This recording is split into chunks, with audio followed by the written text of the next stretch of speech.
This came about because this summer I had the chance to spend some time in other European countries, and people were mentioning that their banks were not offering good rates on their savings. And so I started looking into this. So what we have here is data collected by ABN Amaro, the Dutch lender.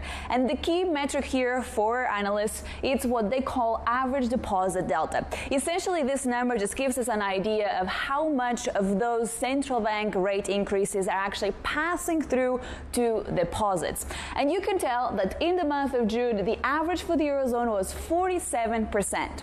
Now, technically speaking, what this means is that essentially half of those rate announcements that the ECB has put forward are passing through to savings.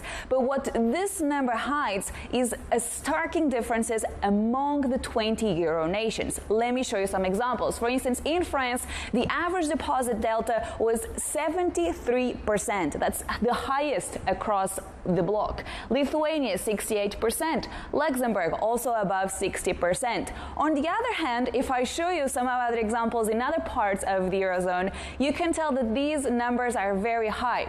For instance, in Portugal, the average deposit delta was 32%. All the way in Croatia, only 12%. Long story short, guys, what this means is that if you have savings in Croatia or in Portugal, you're getting a lot less than if you have those savings in France. Now, analysts told me that the reason behind this, essentially there's several, but one of them is the fact that the banking structures in these countries are actually different from one another. But there is a broader idea that we also need to keep in mind here.